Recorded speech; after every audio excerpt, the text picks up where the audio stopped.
Bem-vindos ao Grupo Marcos, estamos no programa Nova Geração 278, Pequenas Misérias da Vida.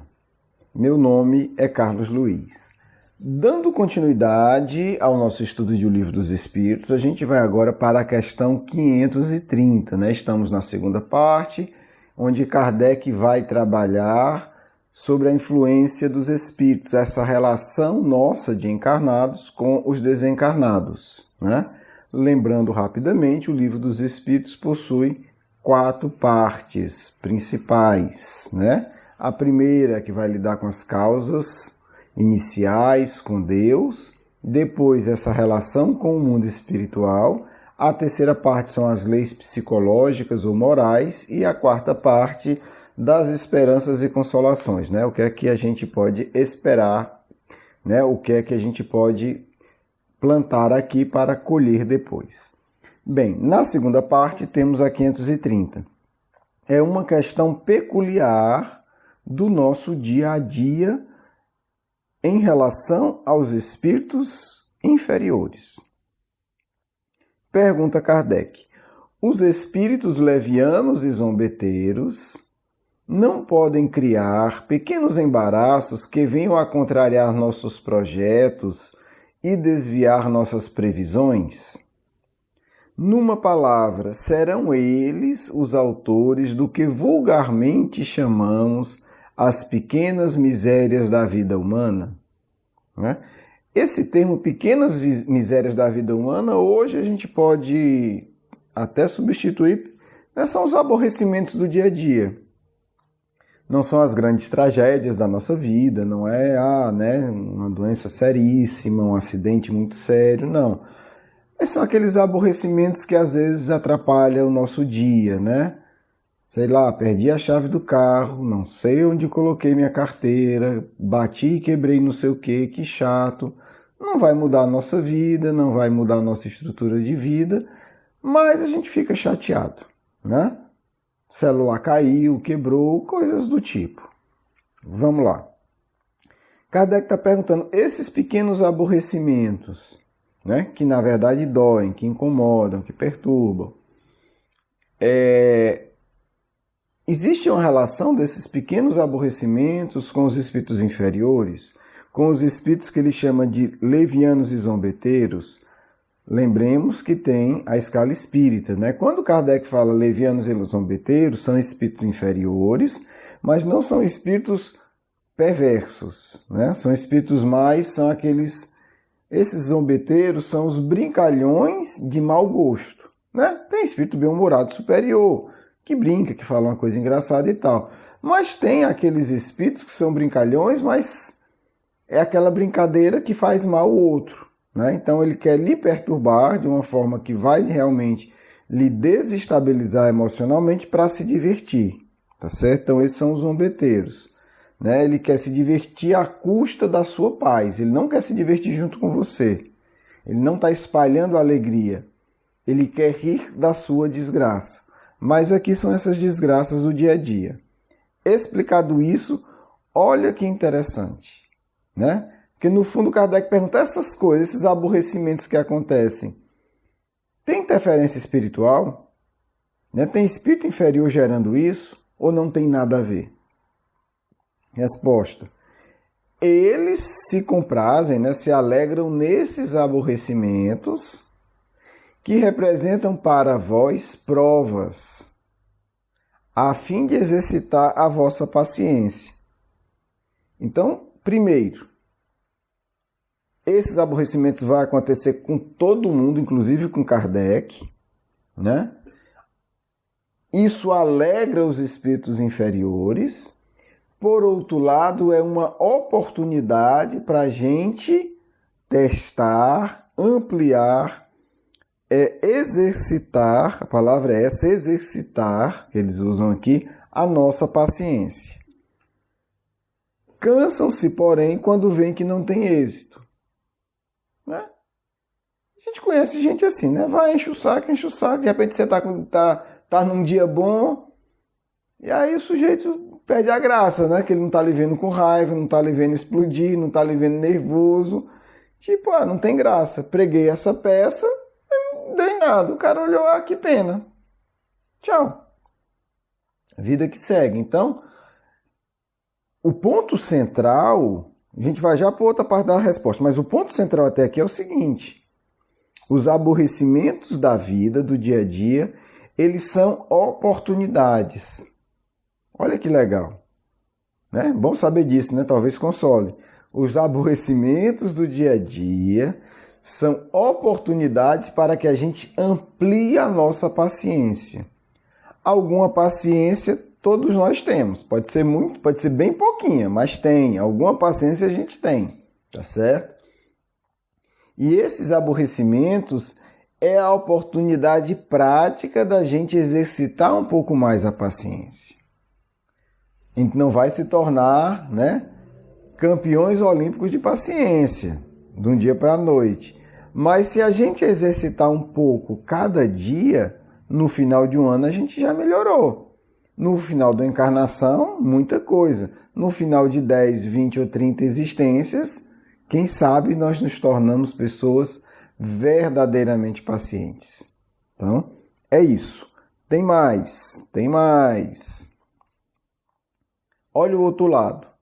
Todavia, não seria justo nem certo culpá-los por todas as vossas decepções, de que sois vós mesmos os primeiros artesãos, quer dizer, os primeiros fabricantes. Por quê? Pela vossa irreflexão. Pois acredite, se tua louça quebra, exemplo bem do dia a dia, é muito mais por inabilidade tua do que por culpa dos espíritos. Então, isso aqui é interessante, né? E não é fácil, gente, a gente entender isso. Não é fácil. Porque às vezes a pessoa tem percepção mediúnica e ela vai para um extremo. Não, é tudo espírito, que eu estou vendo os espíritos aqui fazerem isso. E às vezes é verdade. Que os espíritos estão fazendo. Mas observe, o poder de influência do espírito depende da tua postura. Então, digamos, tem aqui ao meu redor 3, 4, 5 espíritos que não tem muito o que fazer da vida e resolveram encher meu saco. Ok, vamos lá. Pegando o exemplo da louça. Eu sou uma pessoa que quando vou lavar a louça, digamos, começa a lavar a louça de uma forma totalmente desorganizada, né? Tá lá aquela pilha de louça, eu vou puxando lá onde eu acho que eu devo puxar e vou lavando, e também vou pegando a louça lavada e vou empilhando lá de qualquer jeito. Ora, eu vou criando um ambiente objetivo em que qualquer pequena coisa gera um acidente. E aí, de repente, tem alguém em casa, o espírito vai lá e, digamos assim, faz com que a pessoa tome um susto. A pessoa dá um grito, eu bato e quebro minha pilha de louça. Ou eu mesmo estou lá lavando a louça e, de repente, um impulso muito discreto desse espírito faz que eu mexa um pouco mais a mão. Ou ele me dá um susto. Ou alguém, o vizinho, alguém de perto, grita. Eu me assusto e a louça, né, aquela pilha, de repente cai e eu perco aí 4, 5 pratos, sei lá o quê. Então, entendeu aí como a coisa é interligada? O espírito gerou uma situação, um grito, um susto, um barulho, ou aproveitou para dar um impulso, que naquele momento do grito eu estou, um pouco mais nervoso, e esse impulso faz a louça cair, a minha pilha de louça desorganizada quebrar. Aí tem um médium lá vendo, e o médium vai dizer, não, eu tenho certeza, eu estou vendo, foi o espírito tal que está aqui do teu lado morrendo de rir, foi ele que fez tu derrubar tudo. É verdade? É verdade. Pode ter sido, ok. Mas esse espírito conseguiu aproveitar as circunstâncias porque eu fui o primeiro artífice. Eu que criei a circunstância para facilitar a desordem. É isso que os espíritos estão tentando dizer aqui. Né? Eles não estão dizendo que é uma coisa ou outra de forma isolada. Quase sempre são as duas. Aí é a questão. O quanto de espaço eu deixo na minha vida para que espíritos levianos me causem aborrecimento? Claro, aborrecimento eu sempre vou ter, e algumas vezes eles vão conseguir. Normal porque eu estou na Terra. Seria muito estranho você encontrar alguém no mundo espiritual que lhe dissesse: nunca tive esse tipo de aborrecimento. Eu desconfiaria muito, tá certo? Por quê? Porque faz parte da realidade social da Terra, né? Então não dá para escapar. Mas em vez de 1000 você pode ter só 100, então já ajuda bastante. E aí os espíritos focam onde? Onde eles podem resolver. No indivíduo que quer evitar isso. Vamos lá, vou lavar a louça. Eu me organizo minimamente, eu não vou fazer pilha de que possa desequilibrar, vou botar os pratos maiores embaixo, estou limpando, estou botando para secar num lugar organizado. Teve um grito, eu tremi e tal. Provavelmente não vai quebrar nada. Porque eu não estou diante de uma pilha ali que está, né, se equilibrando, sabe-se Deus como. Né? Talvez tenha até o guia espiritual lá segurando já para não cair, estou brincando. Então o que acontece? Nós somos os primeiros responsáveis. Vai ter influência espiritual. Mas se você tem uma mente que está buscando se tornar cada vez mais organizada, se você quer desenvolver hábitos de ordem, esse tipo de coisa é totalmente minimizado. Mas se você faz tudo atrapalhado já por definição, óbvio que esses espíritos encontrarão um campo fértil. E aí o que acontece? Eles vão ficar estimulados. Eles dizem: olha, fulano é legal perturbar ele, porque é fácil. Vamos aqui, aí chama outros, vamos se divertir. Vamos lá. Aí faz perder uma coisa, faz quebrar outra, faz acontecer outra, e você diz: nossa senhora, essa pessoa bota a mão, ou ela perde ou ela quebra. Porque ela já está cultivando isso há muito tempo. E isso vai estimulando, gente. Espírito é gente, né? Se para ele está dando certo, ele continua. O que é o dar o certo para o zombeteiro? Ele ter situações cada vez mais interessantes, entre aspas, de raiva, de perturbação, para se divertir. Então a pessoa é um desastre ambulante. Ela pega num negócio e pode esperar que vai cair e quebrar. Então, por isso que os espíritos dizem: tudo isso existe. E dizem, primeiro, quando acontecer, aproveita para exercitar a paciência. 2, observa, você é o primeiro responsável do que acontece com você. Né? Se pergunta: onde eu abri espaço para que isso acontecesse? Tá certo?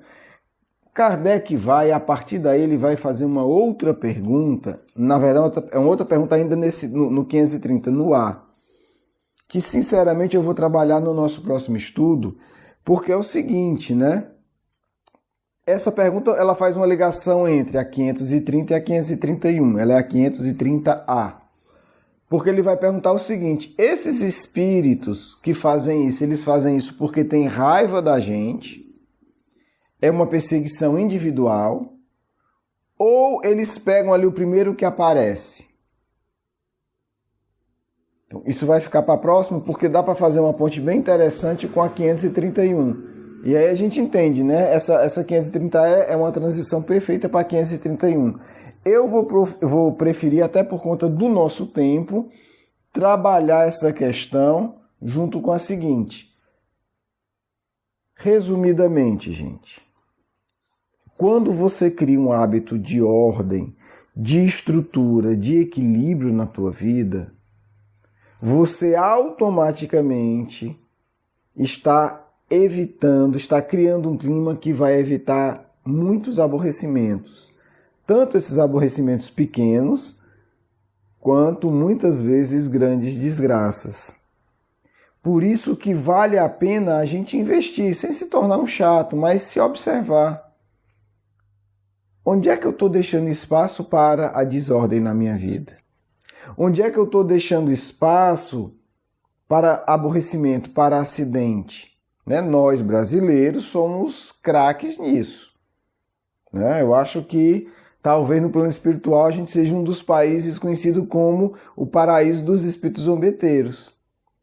Porque a gente tem por hábito fazer as coisas já deixando o espaço para o zombeteiro trabalhar. Né? O sujeito vai viajar, nunca olha o step. Não, mas nunca fura o pneu.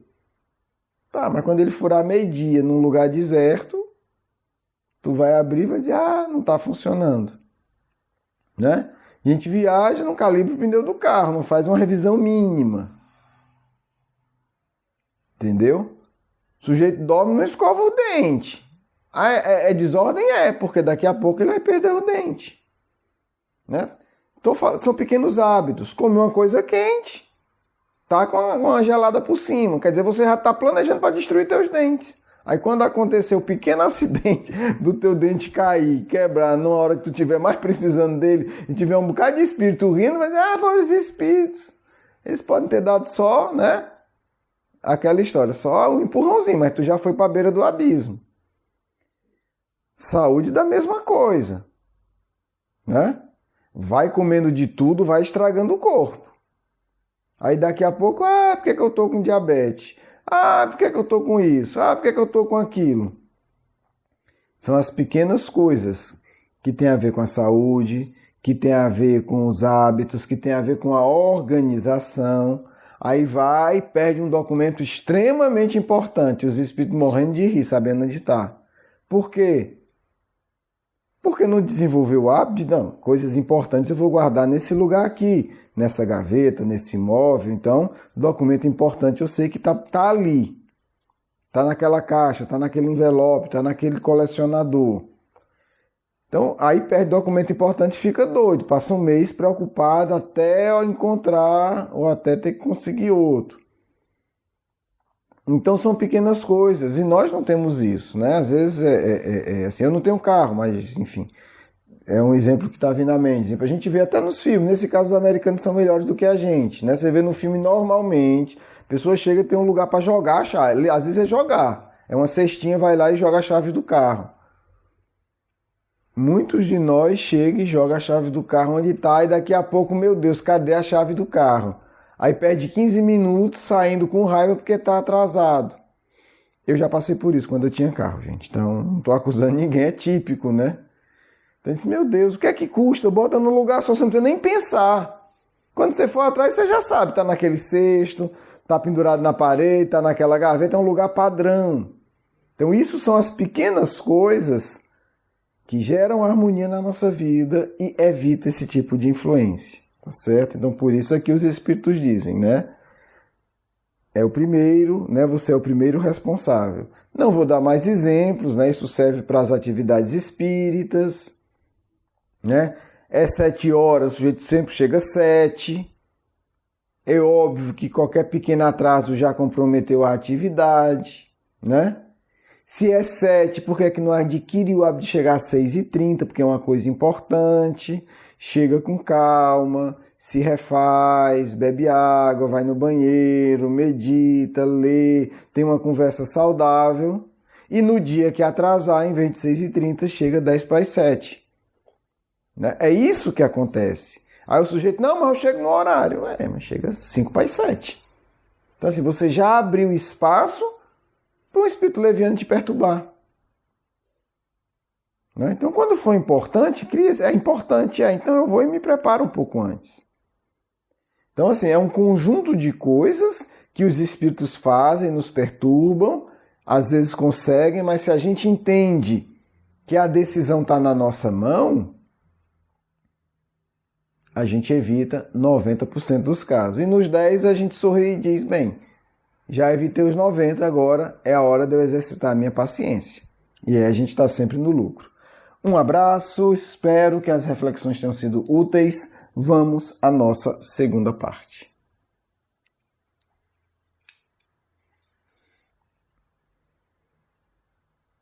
Queridos filhos, queridas filhas, Cristo esteja conosco nesse instante.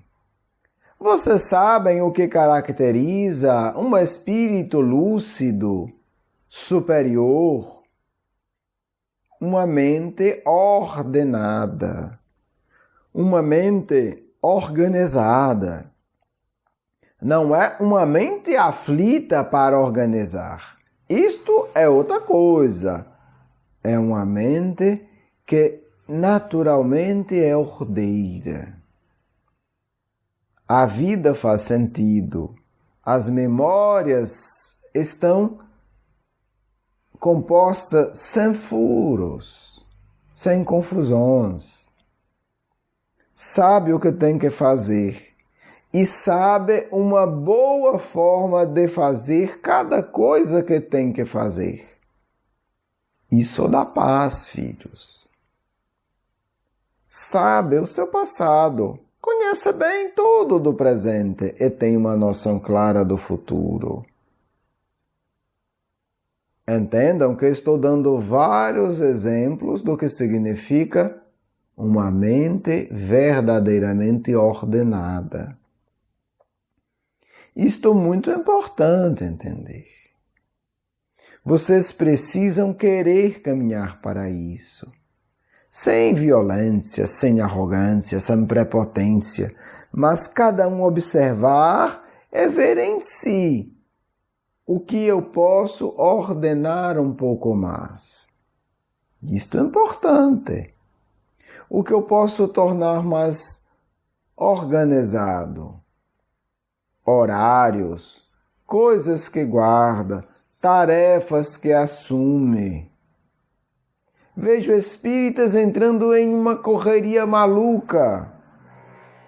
Coitados, nunca conseguem contribuir efetivamente para coisa nenhuma. Porque a palestra é de improviso, a mediúnica não tem concentração. Quando conversa com o outro, não se preocupa em sentir a dor e entender a situação do outro. São meras tarefas. Quer dizer, ocupam-se de uma coisa, dão o nome de espiritismo para fugir de si mesmos. O indivíduo, ou ser que tem compromisso com a própria evolução, precisa elaborar uma ordem interna. Por meio de pequenos hábitos de cada dia. Ir pouco a pouco observando e modificando cada coisa. Ao entrar em qualquer atividade, permitir que a atividade entre nele, de forma ordeira. Assim fazia Eurípides em cada coisa. Trabalhou muito, um dos que mais trabalhou na história do Espiritismo. Mas cada atividade era organizada. Cada coisa no seu lugar, horários obedecidos. Cada estudo tinha um plano, como começar, como desenvolver, aonde quero chegar. Cada enfermo era observado em profundidade. Remédio fitoterápico, orientação espiritual, estudo, indicação de livros. Mente ordeira. Apesar de todo o tumulto externo, a ordem do trabalho foi mantida, porque a ordem íntima dele era mantida. Tirava 1 hora todo dia para reorganizar e reestruturar a própria mente. Não adianta só sair fazendo. Para isso temos máquinas. É preciso fazer dando o que você pode dar enquanto ser humano. Já pensaram nisso? Que a tua contribuição tem que ser uma contribuição humana. Senão não precisa. Então qual a contribuição humana em cada tarefa? Vai conversar com o espírito necessitado? Não é só repetir uma coisa, porque para isso tem equipamento. Se fosse apenas o espírito ouvir falando disso ou daquilo, botava ele para assistir um filme. Botava ele para ouvir uma coisa. Mas se você está ali, tem que fazer algo mais. Isto é válido, nós fazemos, mas não precisa de você para isso. Nós precisamos de um encarnado conversando com o desencarnado para o encarnado dar a contribuição dele, específica. Não para dizer o Evangelho diz isso. Ora, para isso eu boto um filme. Eu preciso do encarnado para dizer para aquele espírito algo do ponto de vista dele. Uma troca humana. Uma reflexão de dois espíritos que estão em evolução. É um diálogo de espíritos inferiores tentando se ajudar. É isso que eu quero de alguém que converse com o espírito numa reunião que eu coordeno. Não quero ele para dar dando lição de moral. Não preciso dele disso, ele não pode dar. Mas ele pode agir como irmão. Dizer, meu irmão, sua situação é muito difícil. A nossa aqui também é. São dores, né? A sua é essa, a minha é essa. Como faremos? Eu também sinto raiva quando alguém faz isso comigo. Ser honesto. Ser uma troca de irmãos que estão tentando resolver questões mais ou menos parecidas. É disso que eu preciso. Ou você acha que eu pego espírito, direciono para comunicar por medo, para ouvir o capítulo 37 do Evangelho? Eu leio para ele, eu tenho quem leia. Mas se fizer uma relação dentro dessa experiência humana, isso enriquece. Mas só para dizer, Jesus estava e contou isso e pronto, não preciso disso. Isto é importante, entender. E isso está ligado à mente ordenada a entender. Qual o meu papel aqui? O que de fato eu posso colaborar? O que de fato eu posso acrescentar nesta tarefa específica, de forma específica? Tudo isso, mente ordenada, faz, ou quem quer ter uma mente ordenada se esforça por fazer. Esta reflexão é muito importante. Avaliar-se, avaliar o que se está fazendo. Estou fazendo a melhor coisa? Como foi dito aqui, lavo a louça da melhor maneira, limpo o chão da melhor maneira, organizo minha mesa de trabalho da melhor maneira. Buscar esta consciência, perguntando-se, qual a minha contribuição para cada tarefa? Se isso fosse feito, movimento espírita seria outro.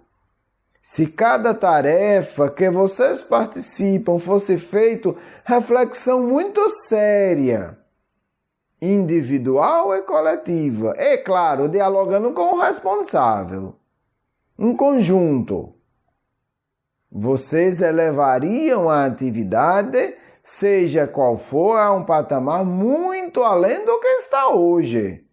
Porque não seria uma coisa automática de qualquer jeito em que espíritos zombeteiros inferiores têm muito acesso. Porque ali não se predomina uma ordem superior. Claro, falo de forma geral. A grande maioria, posso dizer. Mais de 90%, quase 95% está numa situação que precisa disso com urgência.